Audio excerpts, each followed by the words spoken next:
सोनी दा ते कड़े दा सवाल जवाब पेश कर रहे हैं। सोनी चना दे कंडे ते जांदी है ते जाके की वेंदी है पक्के दी थां कच्चा पिया होया वेख के कड़े नूं कहंदी है वे कड़िया मैनू पार लगा।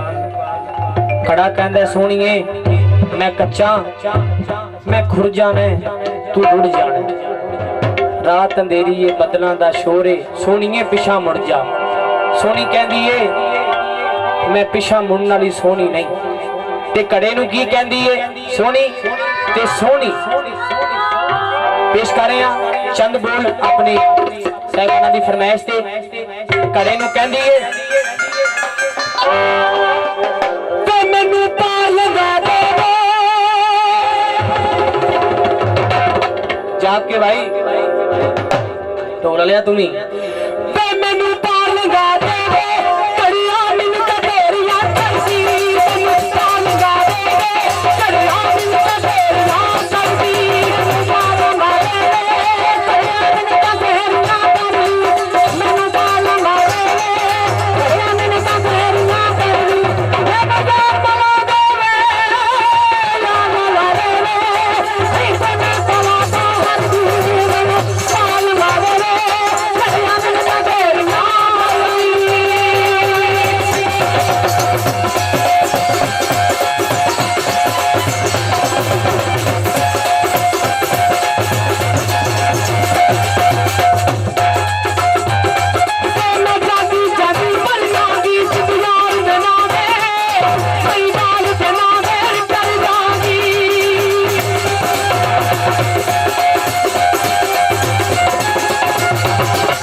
दा शोर है ते रात भी अंधेरी है पिछा मुड़ जा। ते कड़ा कहंदा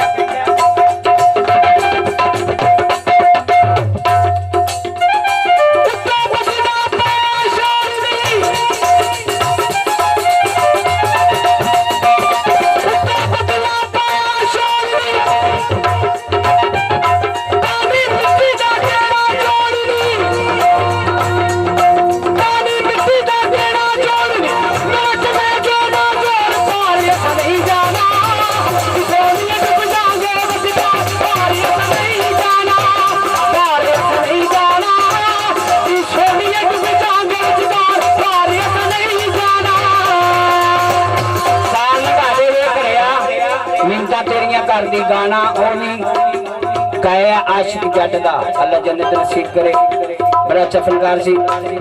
ये जड़ा बोल के है ना ये अपना गाना साडा बुशरा सादक दे नाल ये गाया ड्यूट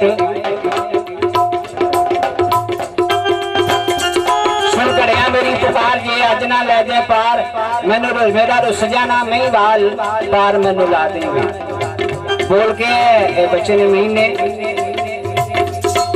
मैं बोल कह रहा सोनी दा उन्हें महिवाल दा कहता सोनी की कहनी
साहबान चौरी असगर जीवन का बड़ा जिंदगियां करे मेरे साहबाना दिया मेरे पूछ साहबान चौरी असगर पूछ और मेरे वीर तो खुश होके दूल्हा भाई तो खुश होके चौरी मेहंदी खां ओदे तो खुश होके तमाम अपनी बरादरी तो खुश होके 100 फिर दूसरा 100 फिर तीसरा 100 फिर चौथा 100 फिर पूरा 500 रुपया मेरे जनाब चौरी असगर साहब डैडी कमियार नत्ता वाले दे साहबजादे अमीन कुमार नूं और पूरी पार्टी नूं 500 रुपया इनाम दे रहे हैं। बड़ी बड़ी मेहरबानी बहुत बहुत शुक्रिया।